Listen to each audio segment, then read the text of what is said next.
Bonjour et bienvenue dans le Grand Banquet. Aujourd'hui une vidéo cinéphile avec un petit film d'horreur que j'adore, c'est May de Lucky McKee. Alors Lucky McKee, c'est le réalisateur du super The Woman qu'il faut absolument avoir vu si vous aimez les films d'horreur. C'est l'histoire d'une famille avec un père assez particulier qui va séquestrer pour son bon plaisir une femme sauvage et faire participer toute sa famille à ça. C'est vraiment atroce, c'est vraiment super bien fait. Il a aussi fait The Woods et il a fait le super May. Alors May, c'est sorti en 2002 et c'est l'histoire de May qui est très introvertie, qui a un strabisme assez fort et qui en souffre depuis sa putain d'enfance. Du coup, quand elle était petite, on lui a offert une poupée, sa maman lui a offert une poupée qui était sa meilleure amie quand elle était petite et du coup qui va devenir la meilleure amie de May, sa seule confidente à qui elle va beaucoup parler et après elle va beaucoup se passionner pour la couture et puis elle a toujours des coiffures, des tenues assez étranges. En fait, ça fait vachement patchwork, des morceaux rajoutés, etc. C'est assez étrange et c'est assez joli, je trouve, assez peu commun.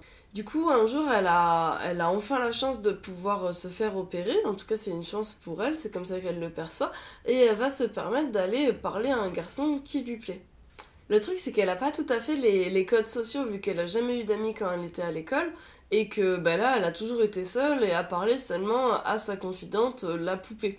Du coup, ce mec-là, il la trouve charmante, il la trouve chouette, il la trouve rigolote, mais assez rapidement, elle va faire des trucs assez bizarres, parce qu'elle ne sait pas tout à fait comment réagir dans une relation, alors je vous raconte pas comment, mais du coup, ça va lui faire peur. Et c'est là que l'histoire va s'enclencher. Évidemment, je vous gâche pas l'histoire, mais par contre, je trouve que ce film, il a vraiment 3 axes. En fait, vous avez vraiment la timidité à battre de May, avec tout l'aspect discussion avec sa poupée. Vous avez également le traumatisme amical, en fait, et relationnel qu'elle a et qu'elle essaye de combattre. Et vous avez aussi toute la richesse de la caméra de Lucky McKee. C'est vraiment quelqu'un qui sait dire quelque chose avec une caméra, qui a quelque chose à dire, et qui va représenter le bruit, le stress, la tension, en fait, avec des images, et c'est vraiment super bien fait. Pour sa solitude, en fait, on a tout un tas de plans assez resserrés, ou sur des regards, ou sur justement le reste de sa maison, où on sent bien la solitude qui pèse sur sa personne, et le fait qu'elle a dû grandir différemment et se construire différemment. Elle se sent pas finalement si différente, c'est juste qu'elle a jamais su comment faire pour aborder d'autres gens. Pour son traumatisme, il y a un truc qui est assez chouette, c'est que ça démarre tout de suite sur une scène assez violente, et on sait pas trop si c'est un flashback, on sait pas trop ce que ça représente, et du coup c'est assez intéressant parce que ça va être renversé dans le film, et alors, pareil, sans vous raconter, ça a un effet assez chouette sur la compréhension du scénario. Et après, comme je vous disais, par propos de la caméra, par exemple, il y a une sorte de bruit sur la poupée. À un moment, il y a la vitre qui va se briser, des choses comme ça.